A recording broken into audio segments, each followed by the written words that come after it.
This is the Powered Up Podcast, show 158. I think it's important to show empathy and compassion to those students who do have those moments where they can't adjust to the environment.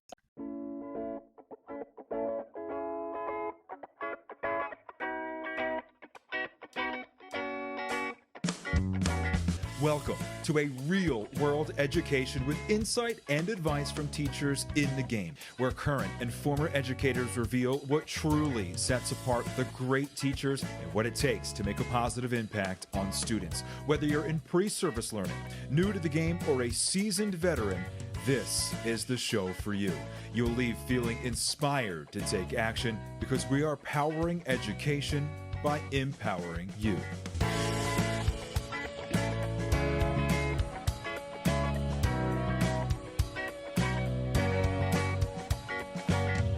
Hey, what's going on, everyone? This is Ken Ehrmann, host of the Powered Up Podcast, and I am here with my co-host, Mr. Matt, officially on the Countdown Rogers. Matt, instead of being on the countdown of school days, you're on the countdown of fatherhood. That is correct. I am about to. You can tell it's our first kid because we have 2.5, 3 months, and I already picked out my bag that I'm gonna prepare. We're starting to get things in from our registry, so very exciting stuff in our household. You have a lot less days until you are a dad. Oh wait, you've been a dad for a while. You have many less days until you have your fourth. How's everything in your household? Good. Just I'll throw some clothes in a grocery bag, and we'll just drive on over to the hospital, I guess, at this point. Just throw them into the Ehrmann assembly line. I will tell you, a buddy of mine was having their third, and the wife delivered the baby before they made it into the hospital, and it was just one of those things. Knew the pain, knew what to do, and not preferred. They just waited casually longer because they're like, oh, we've been there, we know this is like, and it went way faster. So be prepared.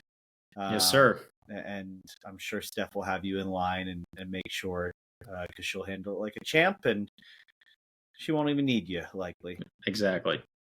So anyway, to transition to our conversation tonight, we talked with Dr. Christopher Scott Wyatt, going by Chris for Scott by our conversation.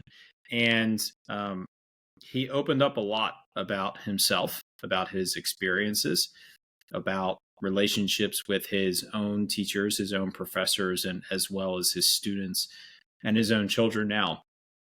And it was a conversation like one we have not had on the podcast so far, I would say. I would absolutely agree. I think we've experienced some interesting and challenging life stories that have molded really great educators into, you can understand the dedication that they have. But Scott had a background that was almost like shocking at first to hear. And then as he dove into it more, you understand how the mess up wasn't really a mess up. It was the best, we'll say, label at that time. And as things became more clear, it just led to some clarity, but also I think he brings up a really good point about how labels, especially on kids and humans and adults, are really limiting. And to be honest, I press back a little bit because, there are some benefits or needs of labels, and I hate to say that, but it is convenient to say that labels are really challenging. But the points that he made could not be more valid in terms of why labeling in certain circumstances is absolutely not doing justice by humans, especially of certain needs and classifications. I would agree with that, and I think the challenges you presented in the conversation were fair and just for just purposes and expanding upon the conversation. And I think we put together a really good conversation for teachers to reflect and think about the way we interact with students and both support and challenge our students as well. So let's check in with Teach Better and jump right into our conversation with Scott. Hi, Scott. Welcome to the Powered Up Podcast. How you doing tonight? All right. Thank you for having me.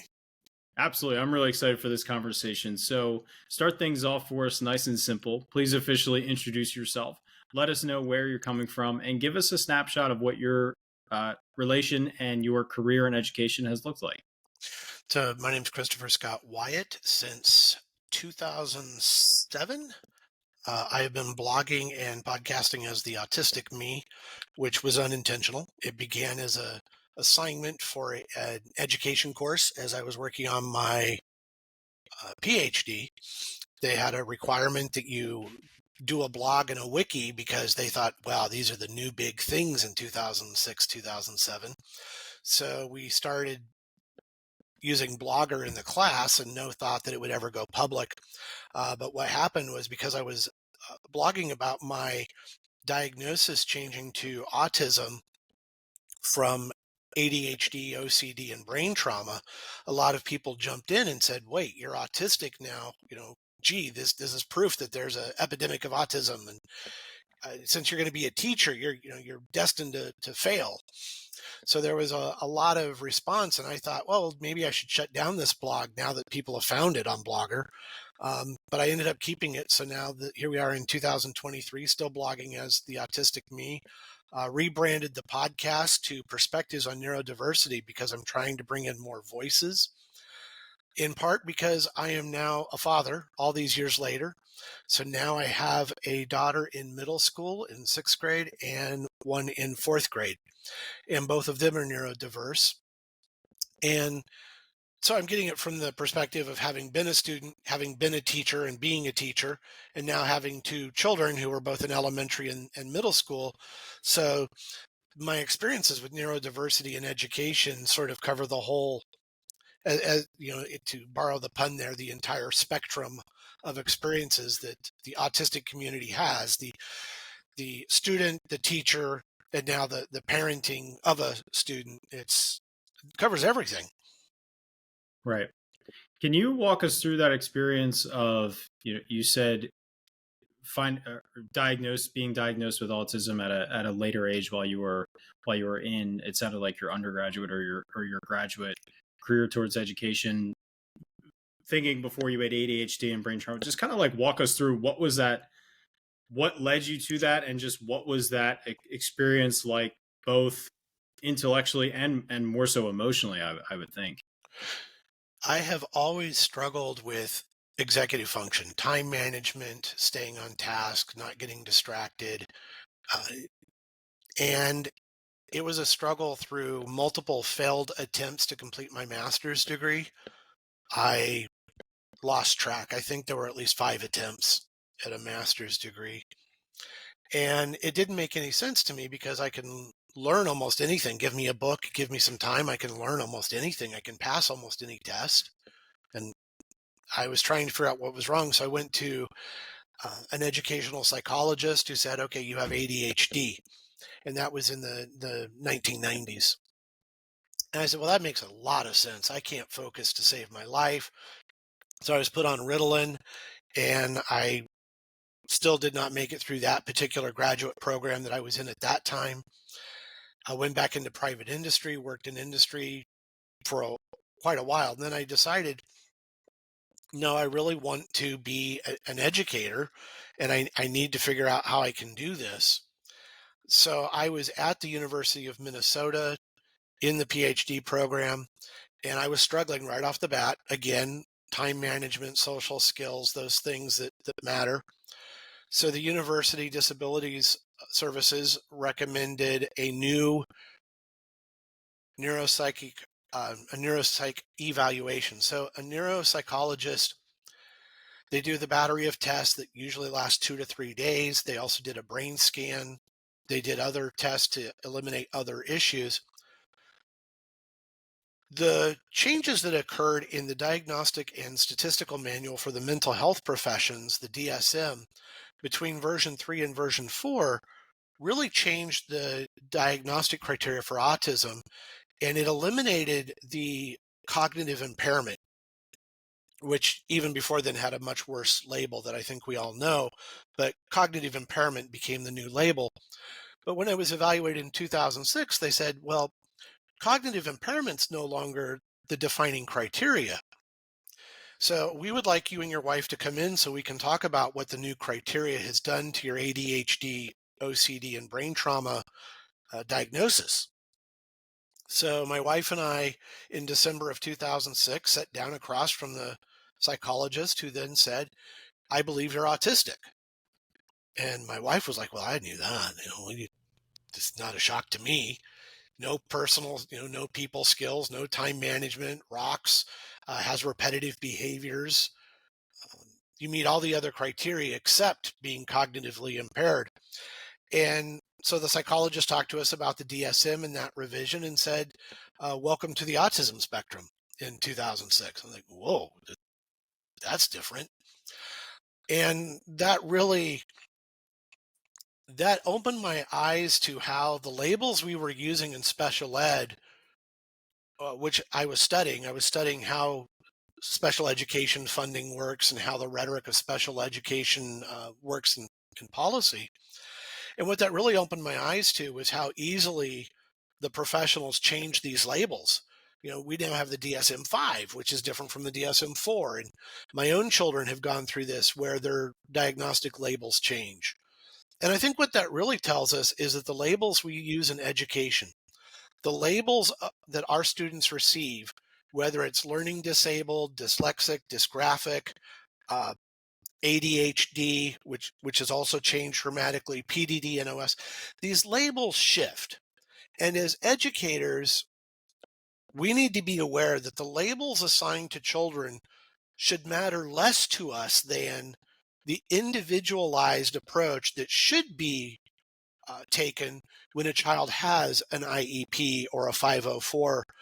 When a child falls into special education, or even if they don't fall into special education, but we recognize as educators they have special needs, we need to start remembering that the labels shift generationally, intergenerationally, even in 5 or 10 years, the DSM-6 might change these labels. So what we need to remember is our students are more than these labels. However, these labels are used for funding purposes, for research purposes, for eligibility. So we do need to know the labels and we need to understand them.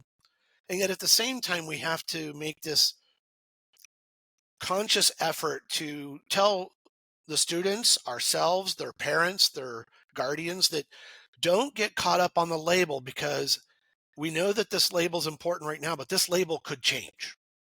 What matters is, what are your educational needs? What are your learning strengths? What are your learning weaknesses? And how can we help you succeed?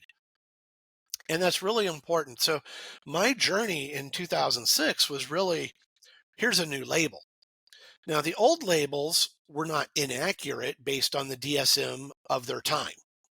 I grew up in the late 1970s, 1980s, right? So in the 1980s, as these labels changed, I went from being what was called ADD to ADHD. Well, it's not a big change, but attention deficit is different than attention deficit hyperactivity. So as these labels change, we need to be aware that it affects how parents react, it affects how the students react. And we need to remind them that no, as educators, we're here to just ask, what are your strengths? What are your weaknesses? And how can we work together to make you successful? And I had never really thought about it, because I had just assumed my teachers when I was in elementary school or high school might be right. Maybe I'm lazy. Maybe I'm too distracted. Maybe I am not capable of social interactions. Maybe I'm not capable of being a teacher. So that really, as a student going through that, I think has made me more alert to the needs of my own daughters, and then hopefully the needs of all my students. Knowing that my labels changed, now I know that their labels can change, and I need to get past that and think to every student, how do you learn better, and what can I do to help you instead of your label? I want to let me give context before I get started.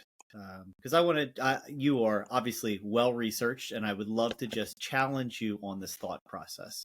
So to give you context, I grew up in first grade. I was identified with a learning disability of auditory retention challenges. In other words, listening to material, struggling to process it in a way that's organized that I could re-access it afterwards. And I struggled from first grade until fourth grade when I was reevaluated, because at least in Pennsylvania, every 3 years your evaluation report as a special ed student had to be reevaluated.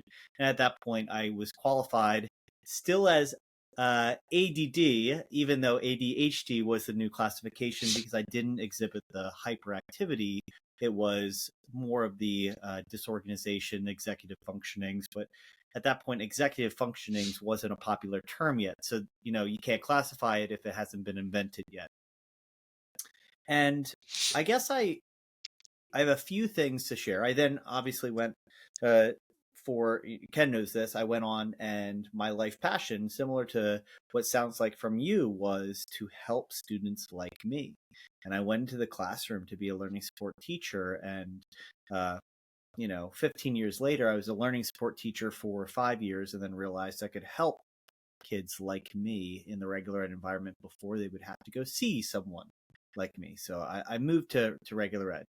That whole biography I use because I want to bring up your point of labeling, because we use labels in education for a benefit. And I would love to know how labels helped you, because a lot of times we talk about labels and how limiting they are. But, they shared with you a new label, and your life probably didn't necessarily change. There was not earthquakes around you because now you have been identified as this, but there is some benefits from once you have a clearer or more appropriate diagnosis. The problem is, a lot of times labels become your entire identity. And so when it gets too far, that I'm sharing with another teacher that this student has this issue, then that is, already a limit of capability. So if you don't mind jumping a little bit into labels, and Ken, you can feel free to as well, because they are there for a reason. And it's not a, hey, we are typecasting. That's not what the intended purpose is, but automatically we find ourselves jumping to conclusions. What do you feel like labels stand as a benefit, and how do they, what is that threshold where they go too far? This gets complicated too by the social understandings of what normal is and what abnormal is, what is accepted and what isn't. If I tell people I need glasses, nobody panics. Oh, student needs glasses, needs to sit near the front of the room, no big deal. When colleagues or even instructors hear the word autism, though, it has a different connotation. And that's where labels become problematic, is when people react to them in ways that are harmful. And I don't know how we fix that other than time and patience, but I have found that education doesn't always work. I just wrote a book chapter that will be out in September, hopefully, assuming that the editors still want the chapter the way it's been written, on being an autistic educator, and how administrators have even said, we don't need autistics in the classroom. You can't connect to people. We know that a criteria of autism is poor social communication. You're too blunt. You're not socially skilled. We don't believe you're a good fit in the classroom because you're autistic. Well, then it becomes an excuse to discriminate. It becomes an excuse to exclude someone from a profession because of the perceived nature of autism. Now, I understand, and I've worked with students, and I've said there are times that the courts have ruled a disability is limiting. Courts ruled that an individual who wanted to become a nurse could not become a nurse because of vision and auditory processing issues. And anyone who's been in a hospital knows that all the life-saving devices blink lights and sound alarms. They just do. And you cannot really practice to be a surgeon or a nurse if you are vision impaired. It's just not a good match. Now, is that discriminatory? Probably not. There's a safety issue. But it's very different to say, well, because you are autistic or ADHD, you can't teach. That to me that's not matching the disability with the requirements for an effective job performance. Mm-hmm. That's the problem. That's where it becomes discriminatory, is when assumptions about the label then become exclusionary. For my daughters, this happens where my youngest, and I've talked at length about this in public, she was moved to what the teachers called the wiggle table. She is always in motion. She's always moving. She learns best when she's moving. She likes to stand up, stretch, sit back down. When she's moving, she's learning. And moving her to the wiggle table so she won't distract others stops her learning. Yes, it may help others, but we need better strategies. When you start excluding children from the mainstreamed classroom, that to me is when the label's a problem. Can I just follow up? Did you feel like you, prior to having the autism label, did you feel the same or maybe similar effects of discrimination? Like, obviously you had the similar attributes of how you interacted, but when you had these other labels prior to the autistic label, did you feel the same discriminatory natures, or was it mainly once that buzzword of autism or what people really, the reason why a lot of this is, especially at the time of that diagnosis or the evaluation, so little was known about autism, and there's still so little known about autism. Did you feel like that label of the ADHD and the brain impairment, did you feel like that was similarly leading towards discrimination?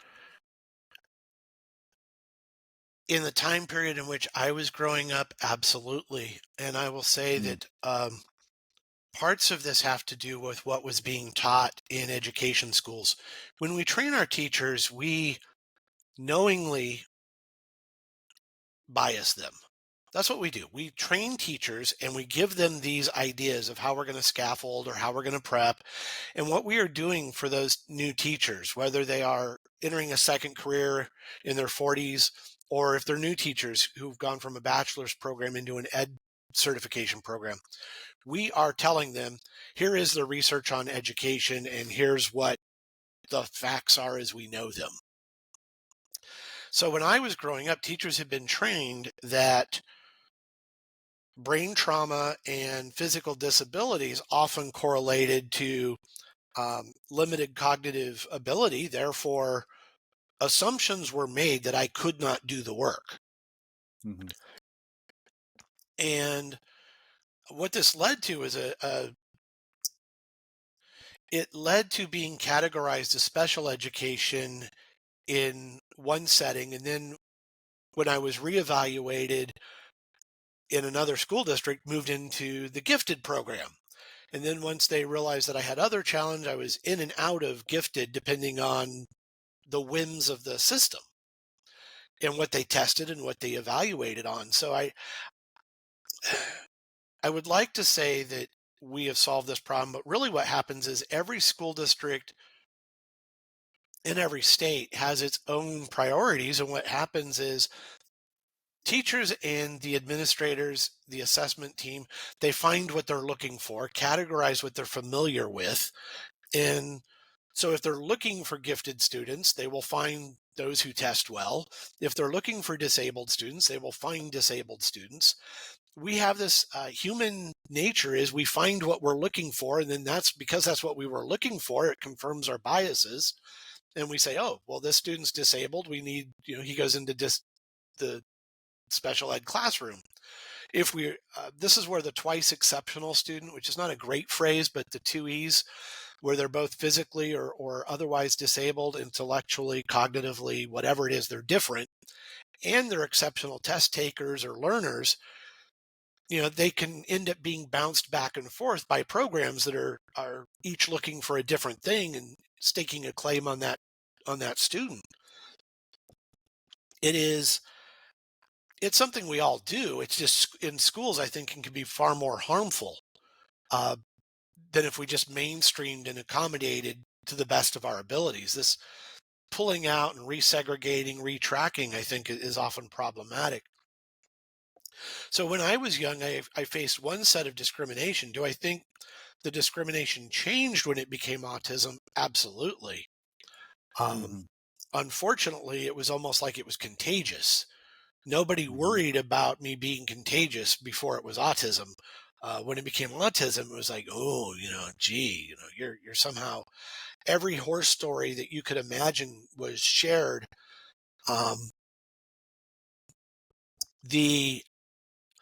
The media of the time, a wonderful gentleman named Steve Silberman has done a book called Neurotribes. And what happened in the 80s was Wired magazine and Fast Company called autism the geek syndrome. You ended up with stereotypical characters, whether it's Rain Man or what eventually the characters on the Big Bang Theory, like young Sheldon, Sheldon Cooper. So there were these assumptions about what is or isn't neurodiverse. And a lot of the publicity was negative. There were people who were committing crimes and then claiming Asperger's or high functioning autism as an excuse for the crimes they committed. No, being a jerk is being a jerk. I'm sorry. You don't get to say, well, I'm autistic, so I get to be a jerk. No, you're a jerk.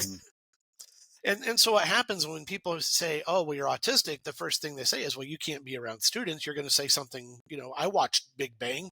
I've seen young Sheldon, or I know what autistics are like, and you don't need to be talking to parents or students. So those assumptions get made, and it becomes, the media filled in this void of knowledge, and not always for the best. And then we have celebrity autistics, and I know some, and they're wonderful people, but I am not them.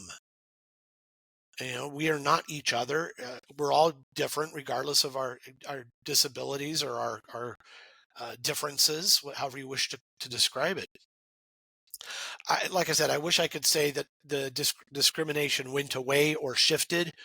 I think what did happen was, with the autistic label, I became more aware of, again, how the label shifts.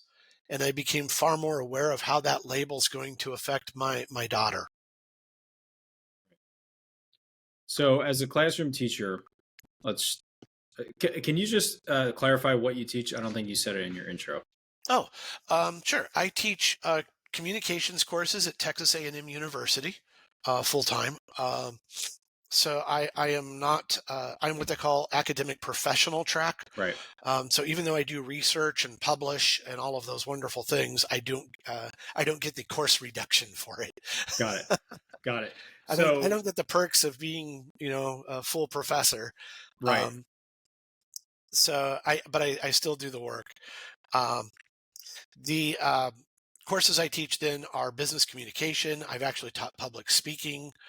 I am teaching a course on rhetoric and style this semester with the specialty of science and technology. So I love teaching communications courses, and the great irony there is, well, how does an autistic, when the criteria for autism is impaired communication, why should we let you teach a communications course? Right.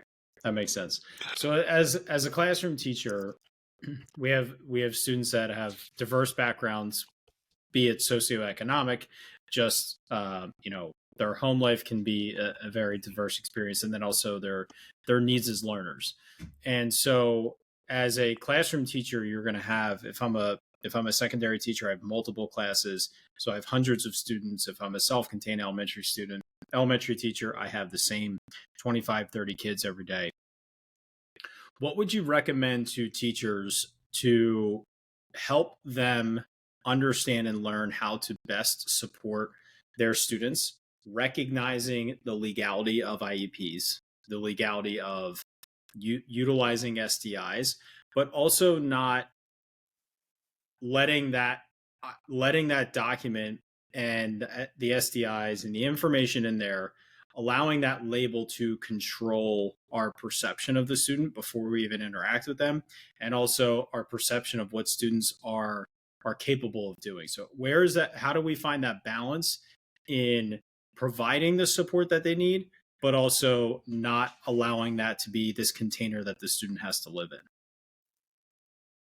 So I currently teach 5 courses a semester, which is similar to a high school teacher. I have 120 to 150. It depends, but right now I think I have 120 students.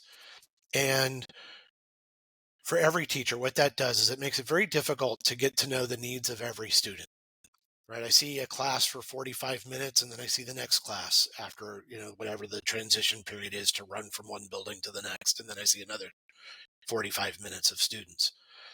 So the strategy I adopted at the university level, and one I encourage all teachers to adopt whenever possible, is I provide everything I can in as many modes as I can.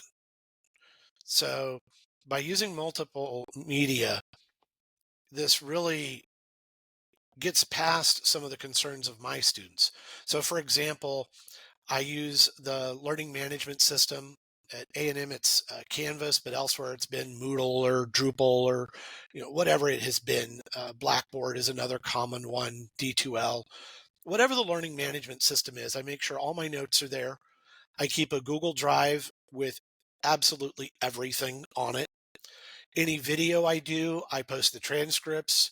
Anything I can do a screencast of, I do that as well. So I started in probably 2008, 2009, doing a lot of screencasts. So I'm going to show my students how I create a podcast or how I create a video. I'm going to film myself doing that. Then I'm going to put it on the website. I'm going to put a script. I'm going to put an outline of how I did it. I also did away with timed tests long ago.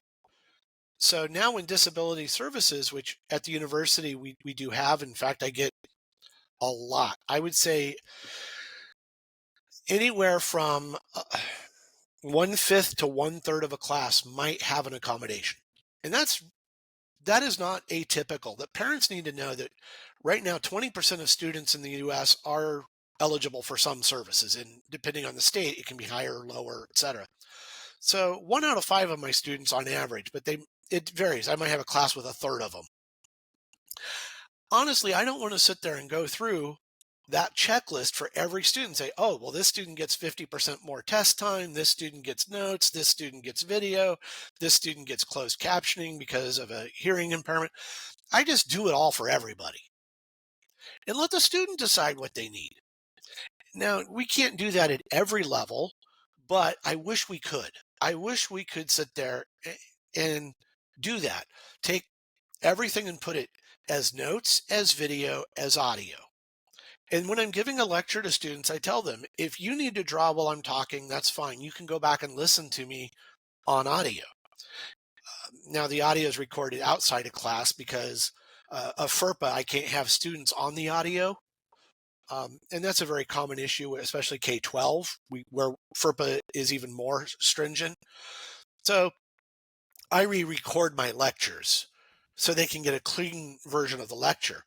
But all of that is available.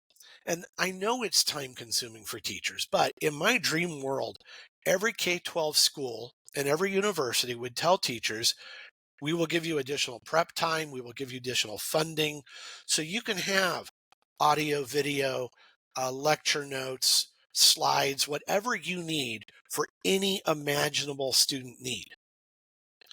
And I think what that does is that then means that a student doesn't have to come to me and say, Scott, I've got this special need, and may I have lecture notes? May I have a note taker? May I have closed captioning on the videos? I know that can be difficult for a student, especially since I'm teaching college. A lot of 18, 19-year-olds don't want to disclose that they have a problem. They want to be independent. They're in college now. So by making everything available, what's been really nice is when a student emails me at the end of a semester and says, I didn't tell you, but I have dyslexia, and the fact that you posted all of the audio content or made it all audio enabled really helped me. And I was like, so to me, what we can do is make our courses as naturally accommodating without red flagging those students. Now, the paperwork I have to fill out, I have to verify, did these students get their needs? What I just do is I just check every box. Now that has been audited where disability services have come back to me and says, you checked every box for every student who's getting a service. And I'm like, yeah. Well, why did you really caption for that? Well, I captioned for everybody. So I clicked the box. Oh, well, the student didn't need captions. I know, but it's just easier for me to say everything was captioned. I had a wonderful student at the end of last semester who sent me a wonderful note because the student has an implant um, uh, for hearing, and just said, wow, I appreciated absolutely everything was captioned and there was a script, and I never once had to tell you anything. Well, I had the FERPA information, I had the disability services notes, but I think it would be so much easier if that's the way we approached it instead of, all right, I've got a student who is dyslexic, who's going to need audio or is going to need extra time. That student, I'm going to write a special test, or that student's going to go to a special testing center. Um, we're doing this wrong because we shouldn't have to highlight a student and make that student the focus of our extra effort or our extra energies. Every student learns differently. I happen to listen to a lot of podcasts, and I'm in habit of listening to books that I have read because I struggle with reading so much. And audiobooks to me are just wonderful. So the fact that I make a podcast of my lectures that's private, is not on like iTunes or something. The fact that it helps other students, that's great. And I just wish that we gave teachers the resources they need to do those things instead of schools treating it like, all right, we got to spend extra money for these 3 students who need this, and we got to do extra test time for these 4 students. If we just said, here, I'm giving everyone these options, you choose these options. I think we'd be much better off as educators, because the other sad reality is a lot of people go undiagnosed. When we are working in socioeconomic situations post-COVID where a lot of my students, in fact, I saw a study that said 37% of university students are at risk of malnutrition and food insecurity. I'm trying to be diplomatic, but more than a third, 37% of our students in the university level don't have enough money to decide if to eat healthy. Our students are struggling. Post-COVID, things have gotten really tough for a lot of students. I'm not going to have a student justify to me why that student might need an audio lecture, even though it's not technically a disability. Stress to me is a disability. PTSD is real. I can't imagine the anxiety of the COVID generation, where they had 2 or 3 years of high school, or maybe in the future, 2 or 3 years of elementary school. I can't imagine what that's done to my students, and that's been disabling. So I've had students tell me, I really couldn't focus during class because I was worried about my job, or worried about my parents, or worried about, and so I listened later, or I read the notes later. We need to just assume everybody at some point in the year in our class will need some accommodation. Right.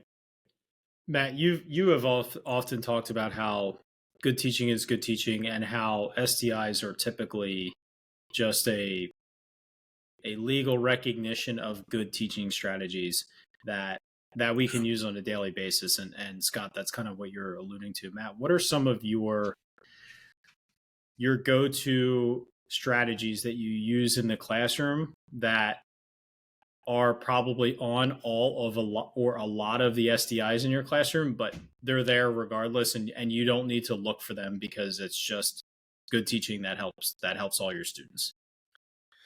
So I want to answer that question after, and I might have you re-ask it, but I think That's fine. to kind of clarify that statement, I was in an IEP today, and I just sat and I said, I know that Scott, like you're saying, like I can create an environment in my room because I have special training that I can be sure that I'm diligent about supporting kids' needs, even if they may not need them. What I create as an environment is for multiple modalities of learning. That is the ultimate goal, that whether one kid or all the kids use that accommodation, it's there for them to use, because if that is a barrier that I can take away to actually focus on the learning, then that is worth taking away completely. Simple things as in math class, underlining the keyword that would be associated with the operation that they need to do. At the end of the day, if a kid is struggling with the reading and really wants to be compliant with my work, a simple identification, walking by and saying, hey, here's the keyword, look up at your math journal to see what does that word mean. They are using strategies that are more likely in the long run to match their lifetime, because rote memorization is not a skill that is directly involved in learning with assistive technology, AI, etc. We have a classroom Alexa in my room, so like those type features, if I can ask that and get an answer with a good prompting question, then I'm not getting an outcome that I need. The point that I struggle with sometimes with SDIs, and then I'll kind of come back to it, is the teacher needs to be experimental, and sometimes we need to try and see what works best. And Scott, I understand you saying that you provide it all, and that is exhausting. It is exhausting, and so sometimes you provide those accommodations because you have the time to prepare it, and maybe you don't have it perfectly for this year, but next time you teach that class, maybe you have that time to get everything taken care of. What are those supports you can do on the fly that can almost simulate that? That is a step in the right direction. But like I said, SDIs are so tough because you're saying I made 1,000 different decisions, and I know 2 or 3 of them connect with the kid, and they may conclude and say, oh, it was this and this and this that helped. It's really hard to narrow down what allowed that light bulb to go off. And so sometimes I think it's a little tough to use SDIs to act like they are going to be the blueprint of how to connect to kids. Not saying that they're not good, especially in middle high school, when they're well written, hopefully they are more accurate. So that's a little tangent. I apologize. Scott, I don't know if you have anything you want to share about that before I would go into the follow-up. I think too often the administration, and with all respect, they are under a lot of pressure and they're very busy, and I understand it. But too often what they do is they give you basically a checklist approach. Oh, Mm-hmm. child is dyslexic. Do these 5 things. Okay, this child has a vision impairment. You must show me you have done these 5 things, or whatever it is, whatever their checklist is that makes them OSEP compliant. The Office of Special Education Programs at the Department of Education, the federal entity that we all must bow down to and meet their paperwork needs. I know the individuals there don't want it to become this paperwork, but what has happened is compliance often takes precedence for administrators. Administrators just want to be in legal compliance, because if they get sued or there's a request for a follow-up assessment, they want to make sure all the paperwork's been done. And I understand that. I do. What worries me is when teachers, especially inexperienced teachers or stress teachers, just say, okay, I did these 5 things, I'm done. When it becomes a straitjacket and your creativity gets shut down, you can't let that happen. If you are unwilling to experiment and, as you said, work on the fly as a teacher,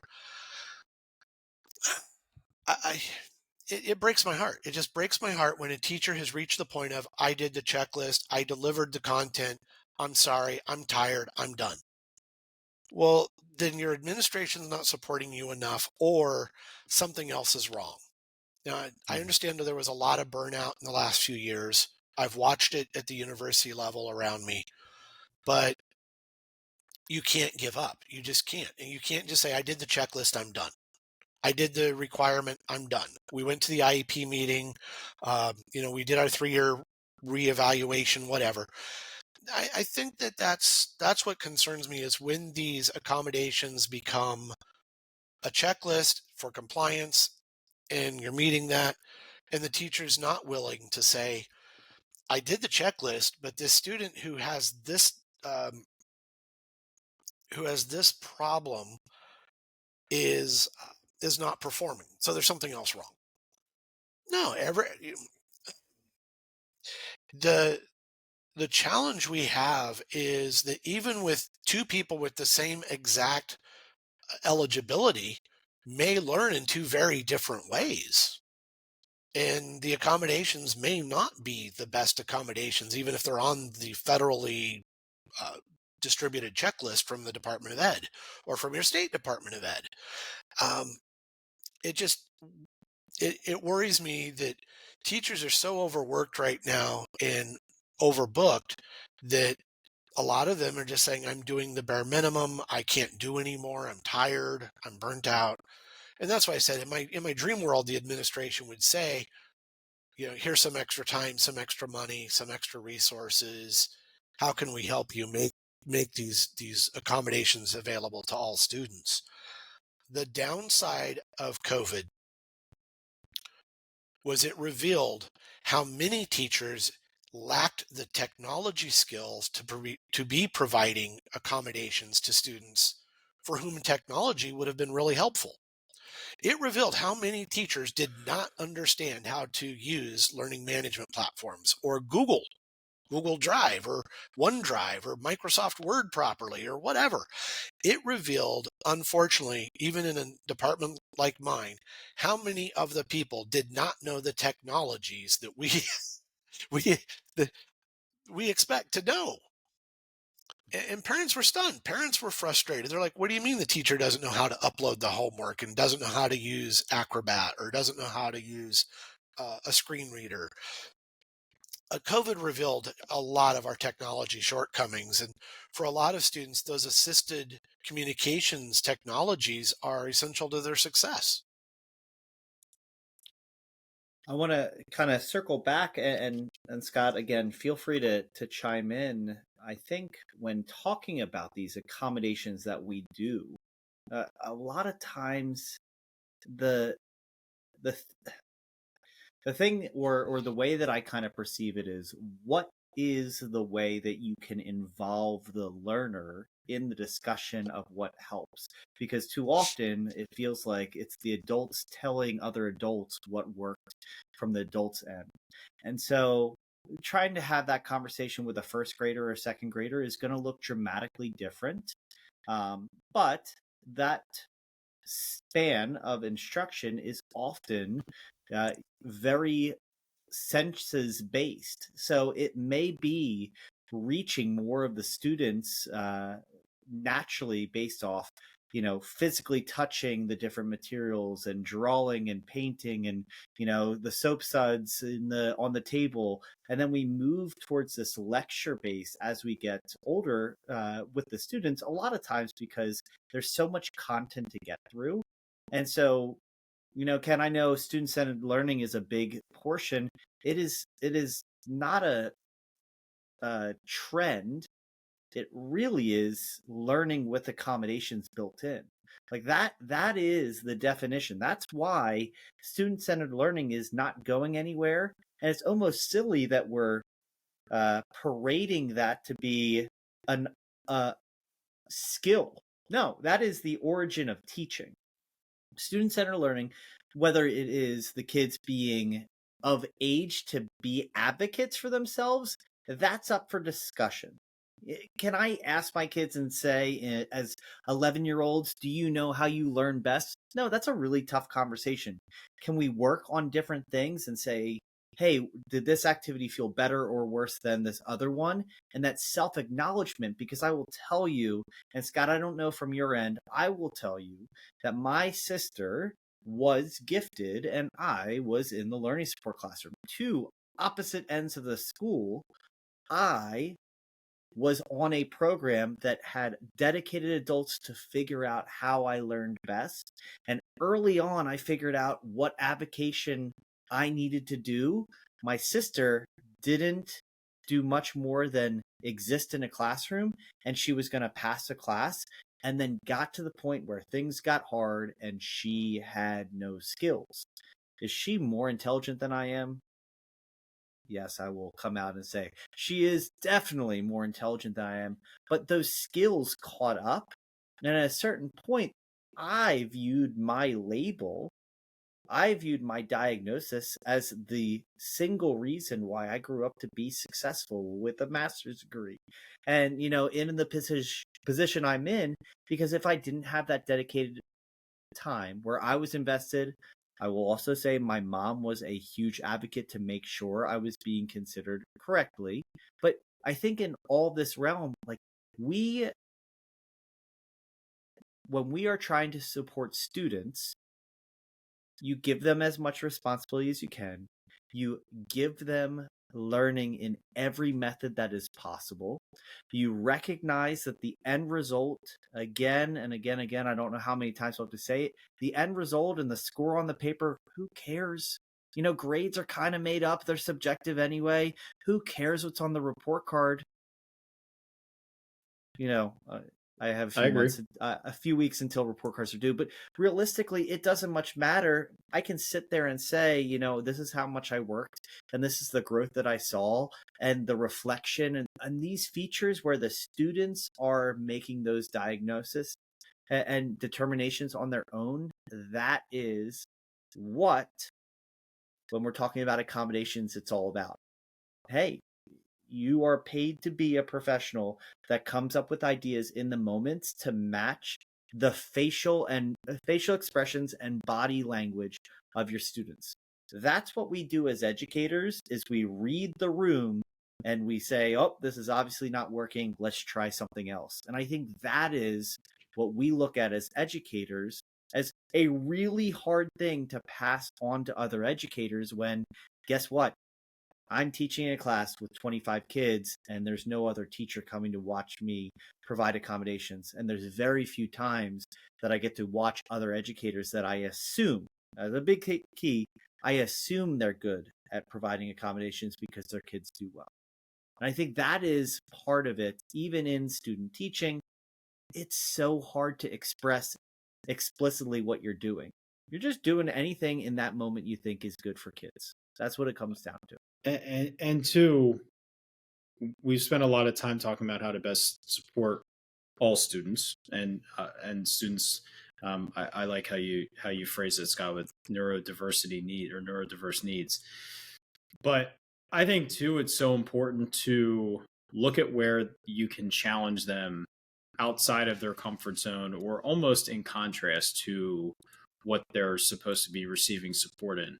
And so I would now this is teaching 5th grade students. So Matt, you spoke to the age level of the student. This conversation would be much different with a high school student and much, much different with a primary student. But I would often talk with my students and at the elementary school I taught at, we had one of our autistic programs in there, and the students in 5th grade were almost always in my homeroom, spending the most of their day with me in their inclusive periods of the day. And we would talk about, I would explicitly talk with them like, in this situation, I should be providing you with X support. And I'm happy to do that, but I want you to ask for it. I want you to ask for it when you feel you need it. And then having reflective conversations of, I think you need it right now. Maybe they didn't recognize it, or maybe they were trying to struggle through it, but trying to help the students to understand where they can grow, where they can adapt, where they can, overcome some of these challenges or become aware of when these challenges are really pervasive. And I found that you could really push the boundaries of what they expected of themselves by creating that environment. Matt, you know this, Scott, but I would start my school year with the classroom, all the desks and chairs in one giant pile, and we would spend the first week of the school year designing the classroom. So for the first 2 or 3 days, I have 30 kids in my classroom that are literally just laying their school bags, their jackets all over the room. Binders are everywhere. The room is a disaster. And I had a couple students that should not have thrived in that environment because of just how chaotic it was. And they did, because for whatever reason they did. Maybe it was because of the way it was set up, or just because they could handle it. And it's recognizing the opportunities for them to, I think, step outside of their comfort zone or expand upon their potential strengths. And one student particularly comes to mind. In the closet, we originally they brought in boxes to be their lockers, and eventually we convinced a local Wawa to donate crates for the kids to have. So the crates became their lockers. I had one autistic student that loved his box beyond its livable ability to support binders. And we spent a recess using probably an entire roll of duct tape and other support measures to keep this box afloat, because he did not want a crate. And that's just a really simple example of how I could tell it was really important to this student.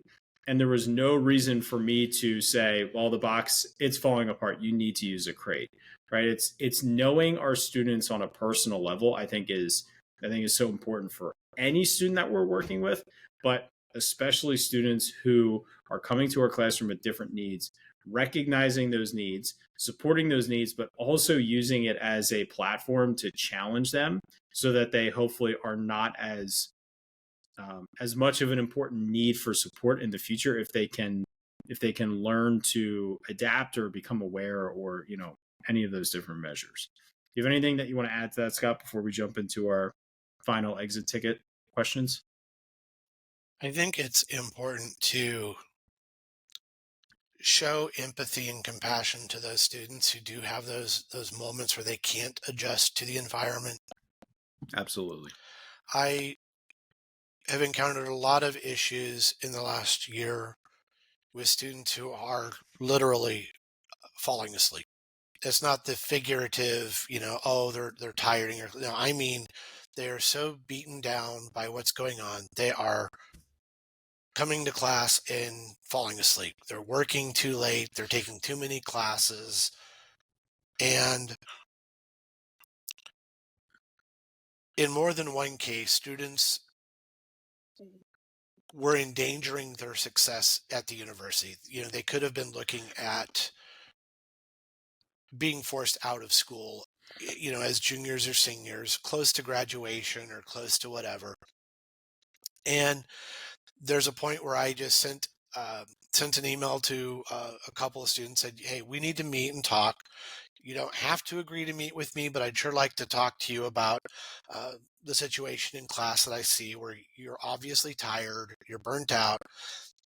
I can't do a lot as a teacher. I can't say, I think this is going on. There are so many limits on what we can and can't say. But I said, look, there's a problem. Please stop by my office, and I want to talk to you about it. And one of the students told me it was what was going on, and it was an awful lot. I mean, up at 4 a.m, getting into class was in the afternoon, then going to work after class. And the student just told me that, no other instructor has asked why I'm tired. And there were a lot of things going on in this student's life. And the student was facing, disciplinary hearings and other things for poor performance. And no other teacher had said, what is causing this? Because if you got to be a junior, clearly you succeeded the first 2 years. So something changed. When we fail to have empathy, whether it's the student who can't give up the box, or the student who's falling asleep in class, or the student who is bringing food in the classroom and sneaking it even though they're not supposed to, no matter what it is, if we can be human, if we can say, what's going on? You're bending some rules here. Why are you bending them? I will listen to you. I'm not going to judge you. I think that's what teachers need to do when those situations come up. Sometimes enforcing a rule to enforce a rule is counterproductive. If you said you need a crate, we are using crates, get a crate. That may have been so traumatizing for that student who doesn't have any other stability in his or her life. And maybe that crate represents the only stability, or that box, I mean, the only stability.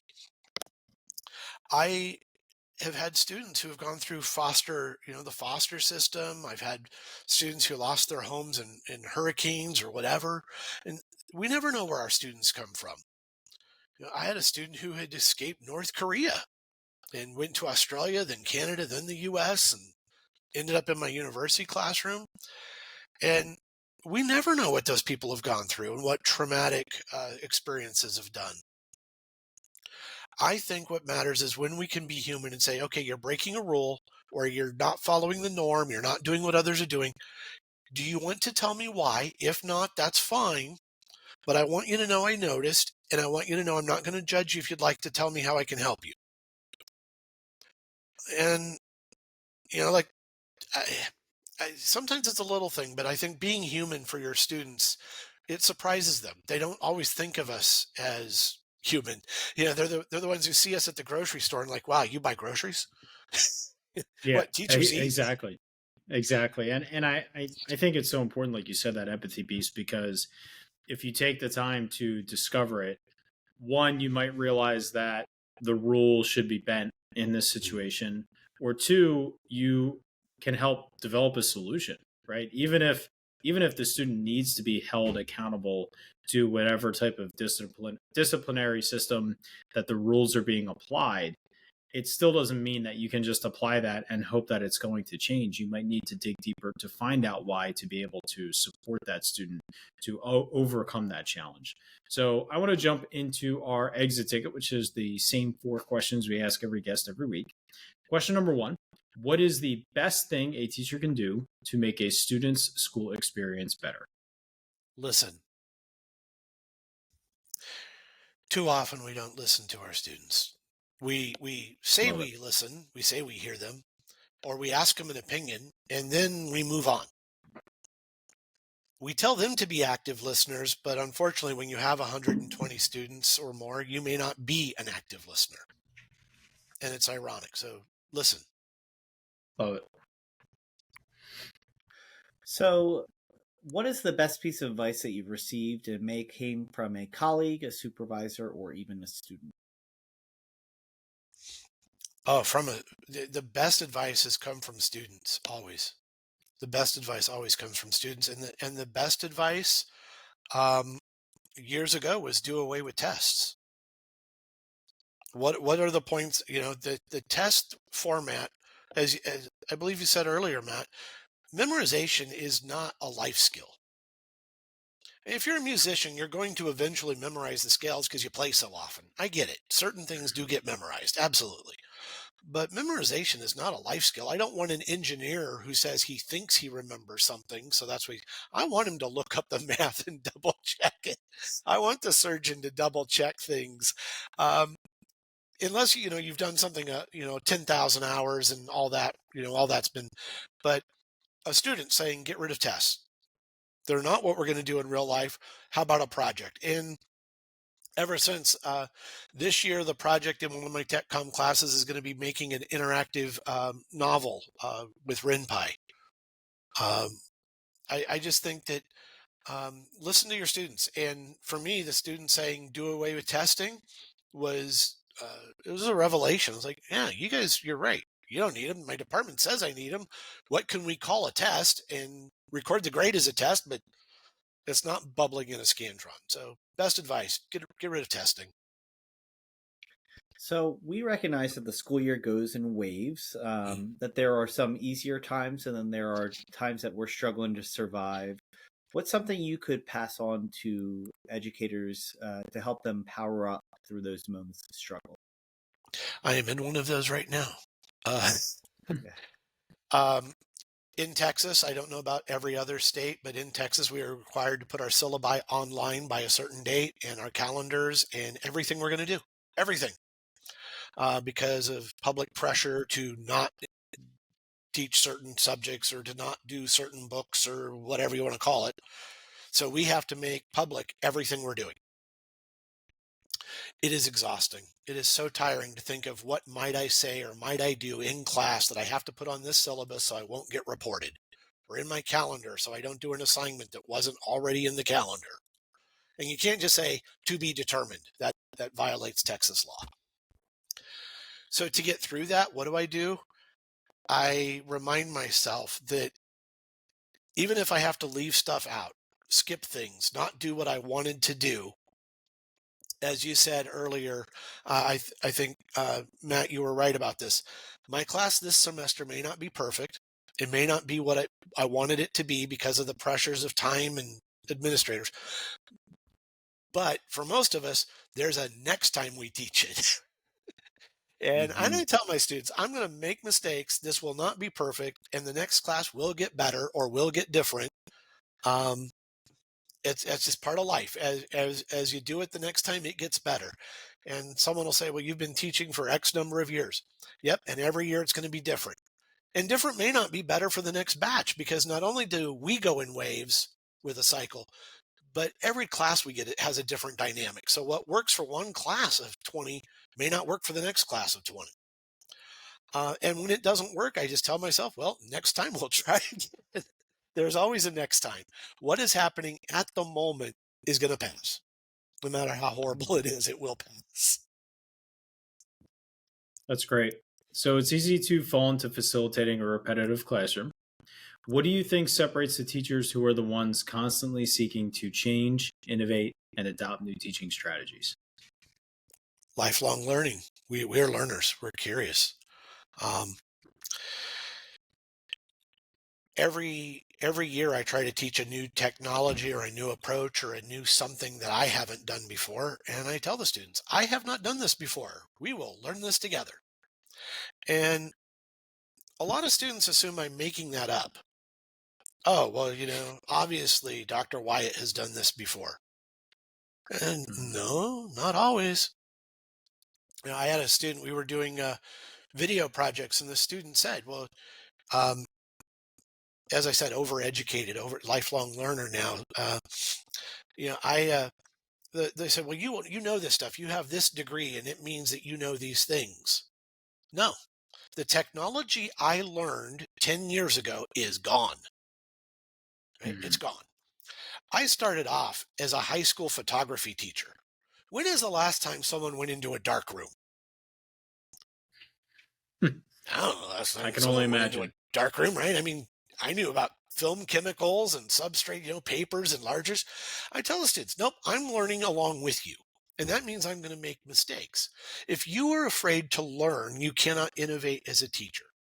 But the best teachers are the ones who are willing to learn and to make mistakes and to admit what they don't know. And to me, those are the most exciting teachers. The ones who say, I saw this YouTube video of this science experiment. Now, we're going to go outside and I'm going to try this. And obviously they try it at home first and all of that. But to me, a lifelong learner, that's what makes an innovative teacher, because they're not afraid to go out, whether it's a YouTube video or a podcast. They go out there, they watch something on YouTube or listen to it on Spotify or Apple Podcasts, and then they bring it into the classroom and say, there's this new thing that I want to try this year. And they're willing to fall flat on their face too. Best thing we can teach students is failure. That is excellent. The last question is, it is clear that you are just a wealth of knowledge and share messages that all of us as educators could really benefit from. What is the best way that our audience can continue to follow and connect with you in the future? So the podcast is called Perspectives on Neurodiversity. It's available wherever you listen to podcasts. If you also do a search for Autistic Me, whether it's X/Twitter, Facebook, LinkedIn, it's out there. Tonight I had a parent who wrote to me about his son based on a blog post that was from 2008 and found it on the Autistic Me after listening to Perspectives on Neurodiversity. I appreciate that what I do is reaching audiences that, as I said, what began as a school assignment for myself as I was studying to be a teacher has taken on a life of its own. What you're doing with this podcast is the same thing. So the way they can reach me, look for Perspectives on Neurodiversity, look for the Autistic Me. That lifelong learning thing, I love it. Send me questions, send me queries, ask me questions. It breaks my heart, though, that so many parents write to me saying, my child is struggling and the teacher, the school, the university, the employer isn't listening. How do I get their attention? That's what breaks my heart, is by the time a parent or a spouse, I do get a lot of emails from spouses, partners. By the time someone writes to me, there is a problem. That's what's disappointing, is that means somewhere somebody didn't listen. So thank you again, Scott. This has been a really, really insightful conversation. I think it's important for us as teachers to consider the ideas you were sharing, consider the students that we have in front of us, and just evaluate, are we serving them as best as we can? Can we apply some strategies to serve all students that will benefit some students in particular, but really be beneficial to all? And just the way we're facilitating learning in our classroom and those interactions we have with our students. So thank you for what you're doing for us on this podcast. Thank you for what you're doing with your own platforms as well. We'll link up to everything that you referenced, website, podcasts, social medias, on our show notes, which can be found just by scrolling down wherever you're watching or listening. So thank you again. And Matt, why don't you take us on out of here? As we power down this episode, you have left us feeling quite powered up. We appreciate your time. And for our audience, we look forward to another great conversation next week. We'll talk to you then.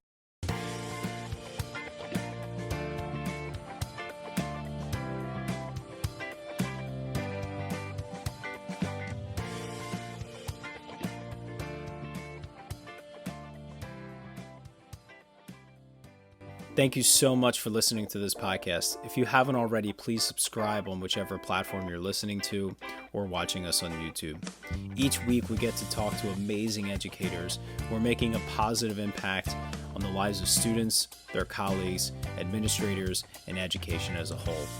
It's been such a privilege every week to be able to talk to these incredible individuals, learn from them, grow with them, and better myself and all of education through these conversations. If you haven't already, please consider sharing this with a colleague, someone who can benefit and be powered up from the experience of listening to these incredible conversations. Because of Powered Up, we are powering education by empowering you.